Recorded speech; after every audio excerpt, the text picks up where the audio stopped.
Muchas gracias entonces, Sebastián, por haberme invitado, por habernos invitado para poder presentar nuestro trabajo. Muchas gracias nuevamente. Como ya Sebastián mencionó, estamos trabajando en el centro de investigación aquí en Jülich y estoy a cargo de la división que estamos trabajando en el campo de la dinámica de los peatones. Mi diapositiva tiene algunos videos, esperamos que puedan verlos de buena manera y también a través de la videoconferencia. Algunos de ustedes podrían no saber dónde está Jülich, es donde está nuestro centro de investigación en Europa, en Alemania, en la parte occidental de Alemania, cerca de la ciudad de Cologne, Düsseldorf y Aachen. El centro de investigación en total es el más grande en Alemania, tiene 6.800 empleados y nuestro instituto tiene 45 personas que comenzaron a ejecutar un experimento y pueden ver que los primeros lo hicimos en el 2005. Ha sido ya hace bastante tiempo donde comenzamos a mirar el flujo de cuellos de botella dependiendo del ancho del cuello de botella. En nuestro instituto, nuestro equipo se está enfocando en el modelamiento y la simulación de sistemas complejos con con la aplicación de planificación de seguridad y de tráfico, y tenemos dos grupos, uno de la dinámica de y contra incendios y otra de la dinámica de peatones, que es la más grande, donde buscamos el modelamiento de la dinámica tanto para eventos de larga escala y también en la división de fuegos, en los aspectos psicológicos de la multitud, cómo la gente se expresa, qué es lo que piensan, cuáles son las motivaciones, etcétera. Y yo estoy a cargo de la división de empiricismo, donde intentamos entender la dinámica con la ayuda de experimentos y los datos que nosotros extraemos de estos experimentos para poder obtener una descripción cuantitativa. Como ya les decía, comenzamos en el año 2005 con nuestros experimentos, con una variedad de ellos, con diferentes geometrías, cuellos de botella, en pasillos, cruces, en sitios reales, pero también en edificios artificiales. Miramos diferentes culturas, una variedad de densidades. Nos estamos enfocando los flujos unificados multidireccionales.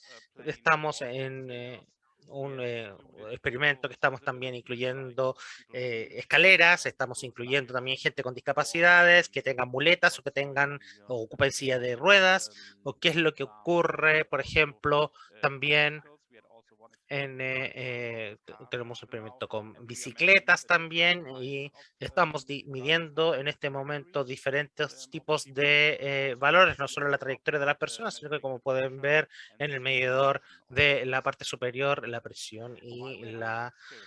¿Por qué hacemos estos experimentos?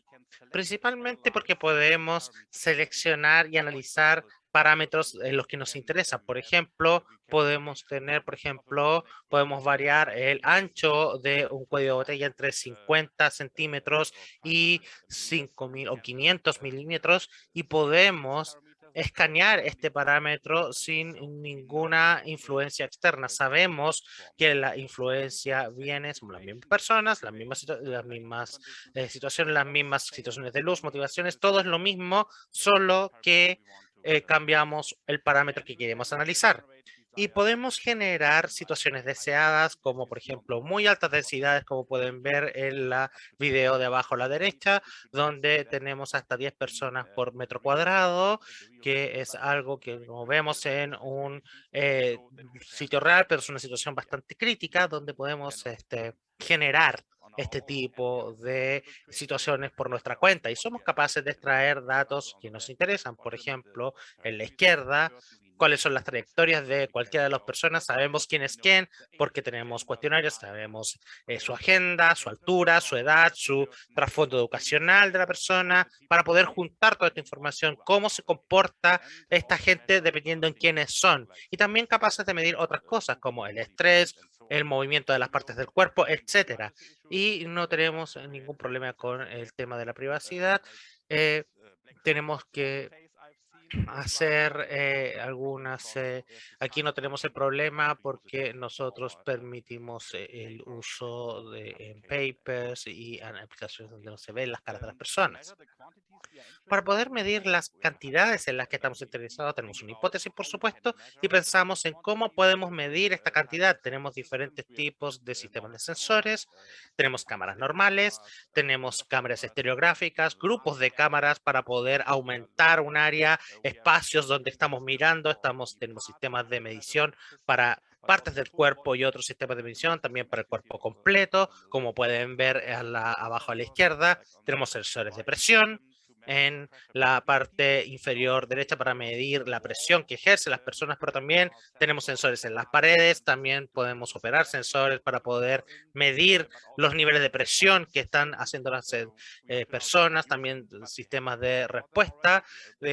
No los hemos utilizado, pero ya los hemos comprado, pero la idea es poder mirar las caras de las personas y poder ver si es que están felices, estresados, tristes y ese no es un experimento que también tenemos un tracking en campo, solo uno de ellos porque son bastante caros y está construido en un andén en Frankfurt de una estación ferroviaria, una ciudad bastante grande en Alemania. Y este también se utiliza en Nigagus, que va a hablar un poco más de este sistema o de los datos que salen del sistema. La investigación, los temas de investigación actuales, estamos mirando la división que tiene que ver con aglomeraciones, cuellos de botella, distribución de presión en multitudes. Pueden ver un experimento donde queremos echar un vistazo abajo a la derecha en este video, de donde hay una alta motivación en la forma en que se mueven las personas, en la forma en que pasan a través de este cuello de botella, cómo se mueven a través del cuello de botella, pero también el cómo también nos interesa ver cómo se orientan sus hombros, pueden ver los puntos de colores, pero también 20 de ellos tienen movimiento completo de su cuerpo, un sistema que captura el movimiento completo. Entonces podemos ver dónde están sus manos para poder cubrirlas, dónde están empujando. Ese tipo de cosas podemos medir acá. Pero también cosas fundamentales a las que nos interesa el diagrama fundamental describe la relación entre la densidad y la velocidad. Estamos buscando qué aspectos influencian en la edad, la agenda, la altura de la persona. Quizás esto es muy fundamental y comenzamos este experimento en 2005 y podemos ver que el trabajo que se necesita para poder entender lo que es realmente fundamental para la dinámica al interior del movimiento de una multitud. También la heterogeneidad de la multitud, por ejemplo, equipaje que pueda estar cargando las personas. En experimentos más antiguos tenemos mayoritariamente estudiantes con los que hemos hecho experimentos y también ahora estamos estudiando gente mayor, también gente en silla de ruedas y con equipaje, como ya dijimos. También el comportamiento del tráfico en instalaciones como andenes de trenes, que es el tema del día de hoy. Cosas que estamos haciendo, tenemos la ciencia abierta en mente, desarrollamos software open source y particularmente al final donde hicimos un software que está disponible públicamente de código abierto y también hicimos un sistema que también mencionó Sebastián que extrae directorios, se llama Spectrex, todos los datos que recolectamos después de ponerlos en un paper lo publicamos en Open Access con acceso abierto, todo un archivo de datos de acceso abierto y también tenemos una dinámica donde no tienen que pagar por leer. Esto es la forma óptima para nosotros y también estoy feliz de que también Sebastián ya haya enviado algo a esta revista. Estamos ejecutando algunos proyectos con el foco en este taller. Solo quiero mencionar dos de ellos, que es Capacrit, donde vemos la capacidad de las estaciones para evacuaciones a gran escala. Cuando tenemos que evacuar una gran zona en una ciudad grande y queremos utilizar una estación de tren, ¿cómo podemos aumentar la capacidad de una estación de tren para este tipo de problemas? Si tenemos, por ejemplo, un problema nuclear. o si tenemos eh, agua o un incendio muy grande, o cómo podemos optimizar la estación de tren para poder sacar a la gente de la ciudad.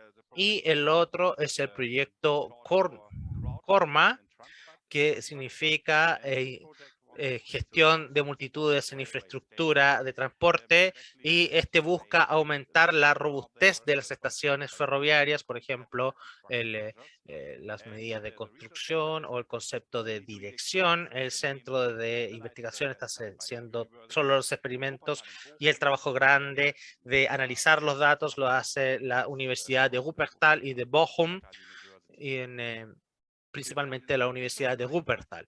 Hacemos diferentes tipos de experimentos, pero solo les quiero mostrar dos de ellos brevemente. En la izquierda pueden ver en el andén, eh, donde estamos llegando al punto en este experimento donde tenemos los datos actualizados, pero pueden quizás decir algunas cosas de las hipótesis y las ideas que tenemos en mente. Mira, tiene los datos, y por el lado derecho hay otro experimento que ejecutamos acá en el experimento Chroma a finales del año pasado, donde nosotros construimos una maqueta bastante bonita, como las que pueden tener en Londres o en Chile. Debería ser un vagón de tren, y estamos mirando los diferentes números de personas al interior y al exterior del vagón, los flujos de entrada y de salida, las diferentes motivaciones de las personas, personas que están muy perturbadas en sus movimientos.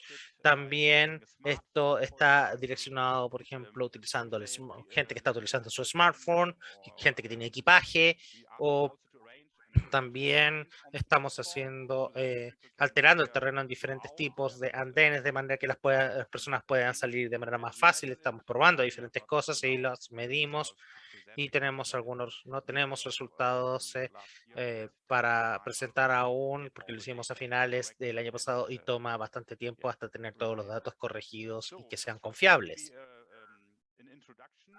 Esto solo es una introducción para este estudio. Estamos trabajando aún en el trabajo real con estudiantes.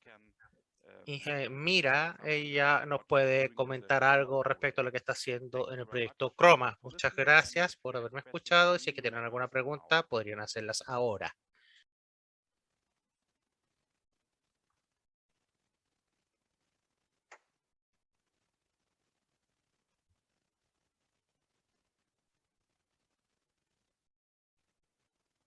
I don't. Oh, there's chat. No veo nada en el chat. ¿No? Yo quisiera, Mike, hacer una pregunta, si se puede. Yes.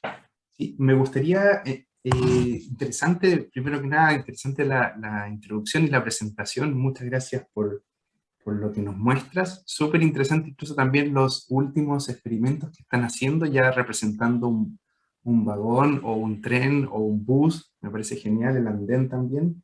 Y quería explorar un poco también eso que mencionas de los sistemas de respuesta de emociones.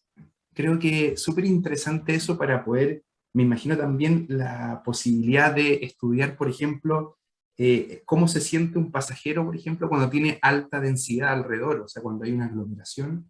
Y me pongo a pensar si es que ustedes también estarían buscando generar una clasificación, por ejemplo, de emociones en sus niveles, para que sea un complemento, por ejemplo, al conocido nivel de servicio, el level of service. Si es justamente eso lo que también podríamos buscar, donde también se vaya complementando. O sea, uno podría decir, ya mire, este nivel de servicio es un nivel de servicio F, pero está asociado con emociones de este tipo.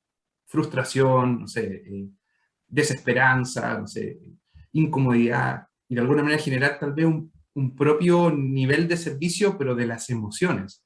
¿Será eso un camino a seguir? ¿Qué piensas tú? Yeah, thank you for this interesting question. Yes. Gracias por esa pregunta. Tenemos un departamento que está encargado de ver cómo se siente la gente. Tienen psicólogos y está dirigido por Anna Sident, y ella, por ejemplo, también ha hecho experimentos. Durante el experimento Colmet, por ejemplo, pueden ver en estas diapositivas Creo que 2 experimentos se centraban en los niveles de estrés o cómo se sentía la gente, también sobre el espacio personal, específicamente cómo se movía la gente en un andén. Y también estamos viendo cuando la gente se acerca, por ejemplo, si se sienten bien o no tan bien. ¿Cuál es la distancia entre las personas cuando se sienten incómodas? Esa es una cosa. Y acá a la derecha tenemos pequeñas cajas, ¿cierto? Y ponemos gente ahí, 1, 2, 3, creo que hasta 8 personas dentro de esta caja y revisamos qué hacen, a dónde miran, cuáles son sus niveles de estrés. Hay sensores, también medimos el sudor incluso, y eso es lo que estamos haciendo en estos experimentos. Y sí, es muy útil. Y después de cada experimento que hacemos, también le preguntamos y le pedimos a la gente que apriete un botón respecto a cómo se sienten. Hay 3 botones. Por ejemplo, si se sienten relajados, normal, o si no están felices con la situación. Y esos datos también los vamos recogiendo. Hasta el momento no tenemos resultados, solamente hicimos los experimentos y creo que 9 estudiantes de doctorado están trabajando en esto actualmente. Están recogiendo los datos y están trabajando, creo que al final del año espero terminen el trabajo en estos experimentos. Genial. Muchas gracias, Mike. Ahí también creo que Taku mencionaba algo por el chat, si quieres comentar ahí, Mike. Okay.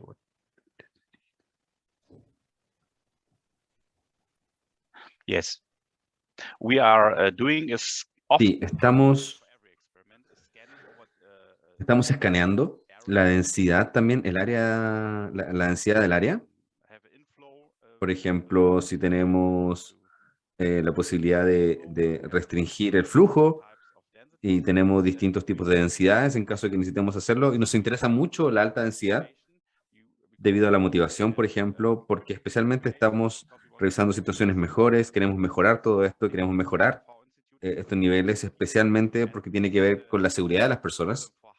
Y esto es especialmente apropiado para la alta densidad. Así que vamos a revisarlo y también vamos a escanear una persona por metro cuadrado, por ejemplo, a 10 personas por metro cuadrado. Hay mucha diferencia, por lo tanto, a veces llega a 10 personas, pero no es tan común, especialmente en espacios abiertos.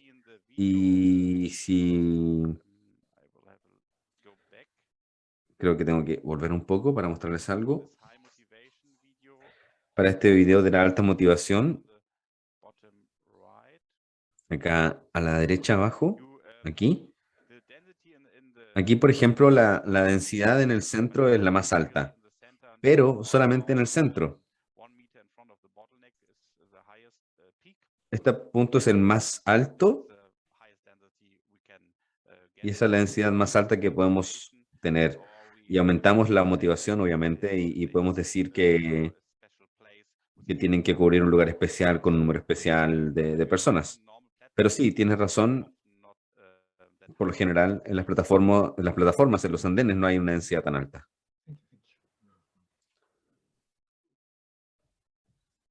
Mike, una pregunta aprovechando el video que estás mostrando ahí. ¿Han probado también el comportamiento de los pasajeros cuando esa salida de ese cuello botella es un comportamiento de pasajeros tal vez agresivo, como el que vemos ahí, tal vez más de alta motivación? Y si lo han comparado con una descarga, ¿cierto?, de evacuación de ese cuello botella, pero con un comportamiento ya de pasajeros más calmado, más ordenado, y ver tal vez cómo cambia el tiempo, ¿cierto?, de descarga, si tal vez si cambia para mejor o para peor, dependiendo de cuán agresivo o qué tanta alta motivación tienen las personas también al descargar de ese cuello botella. Can you, what does discharge mean? Me refiero a la descarga como en el sentido de cuántos pasajeros pasan por unidad de tiempo, claro. Okay, yes. For these experiments we Sí, have... para estos experimentos tenemos 3 niveles de motivación. Uno, cómo mantenerse normal. El segundo es la motivación alta, digamos, que viene el tren y tienen que apurarse. Y el último, lo que ven acá, es estar encima, ¿cierto? Que todos quieren hacer lo mismo. Por ejemplo, si hay un incendio, algo así, donde todo el mundo tiene que arrancar. Le dijimos que era la motivación más alta que podían darnos en ese sentido, pero para el experimento del tren también tenemos algunas personas que han sido más agresivas que otras. Creo que el 15% les dimos un papelito y le decíamos, por ejemplo, por favor, sé desagradable, sé pesado. No se me ocurre otra mejor palabra, pero empuja a la gente, por ejemplo, métete. Y también queríamos revisar qué pasaba en ese caso. Pero en este caso en particular, creo que recibíamos la crítica es que sabían que era un experimento. Por lo tanto, el comportamiento entre una situación real y un experimento, especialmente para este tipo de experimentos de psicología social, varía. Y en ese sentido hay que revisarlo. No sé cómo se pueden comparar, por ejemplo, estos datos con datos del mundo real. Es distinto, es muy distinto si estás midiendo distintos anchos y distintas motivaciones. Claro, está bien, pero si quieres que hagan algo, por ejemplo, algo anormal en este caso, y que saben que están en un experimento, es difícil en ese sentido salir de la idea de que están siguiendo instrucciones porque se comportan distinto a cómo se comportarían en esa situación. Pero el problema, obviamente, es que en los estudios de campo real no hay ninguna posibilidad de saber qué es lo que la gente piensa. Ese es el problema. Solamente podemos hacer ingeniería a la inversa, ver qué está haciendo la gente y luego pensar por qué lo estaban haciendo. Ok, gracias, Mike.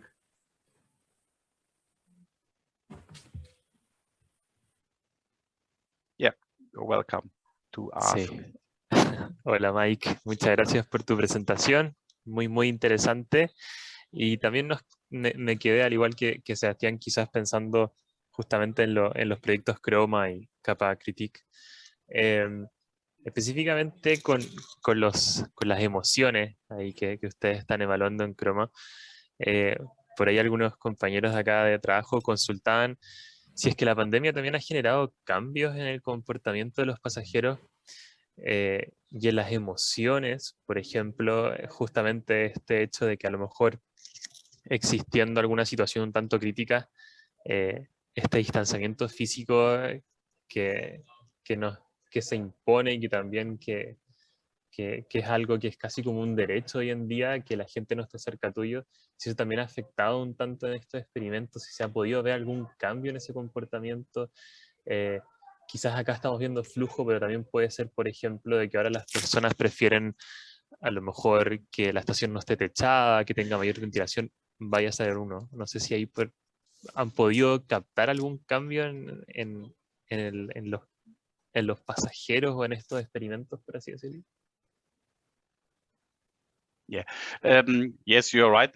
We had a Sí, problem that tienes razón. Tuvimos un problema. De hecho, los experimentos se hicieron durante la pandemia, en octubre del año pasado, y por lo tanto el problema del coronavirus aumentó un poco en esa fecha en Alemania.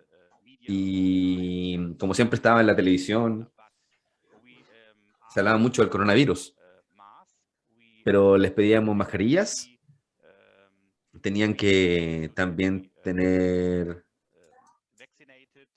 estar vacunados y tenían que hacerse una prueba, un test antes de venir a la prueba.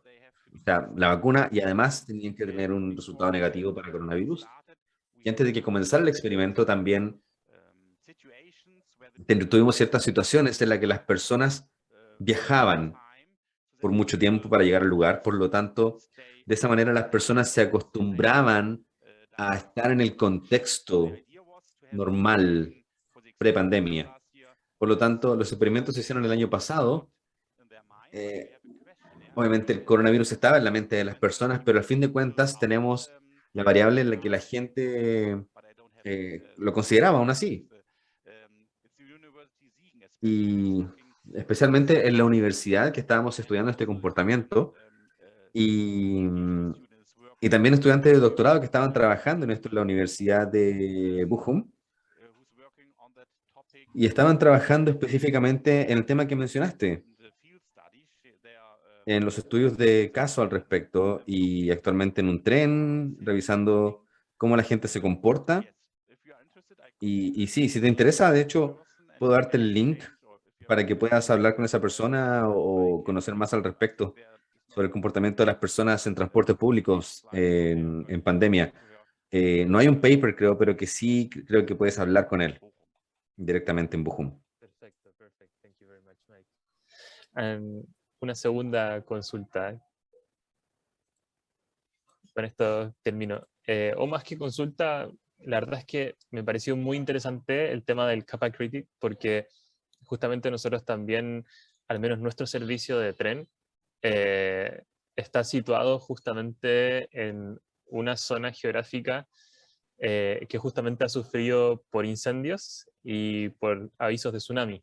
Entonces, justamente, por ejemplo, el último gran incendio que tuvimos, porque estamos rodeados de bosques, fue el 2014 y de ahí han sucedido un par más de incendios, donde incluso tuvimos más de 3.000 casas afectadas, fueron casi 13.000 personas que se vieron afectadas por este incendio. Y el tema de tsunami es algo que acá, al menos en esta zona, estamos casi acostumbrados a cada cierto tiempo tener una alerta y tener que evacuar. El último fue con la erupción del volcán en Tonga. Y justamente este tren tiene una dirección que va de la costa hacia el interior. Entonces creo que es algo que nosotros podemos explorar, que debiésemos explorar, porque justamente somos un servicio a la comunidad y debiésemos estar pensando justamente en quizás cómo evacuar a cierta población que a lo mejor tiene mayor dificultad de desplazamiento y no puede llegar y subir un cerro o estar en una altura. Así que encontré muy interesante ese proyecto que ustedes están ahí realizando. Okay, nice to hear that you are interested in this research. Qué bueno que les interese la investigación. Estamos haciendo el modelado y también les quería dar esta información en caso de que se publique algo también, o también simplemente darles el contacto de la persona en caso de que les interese. Por ejemplo, hacer un tipo de modelado o quizás lo quieran utilizar también para las estaciones.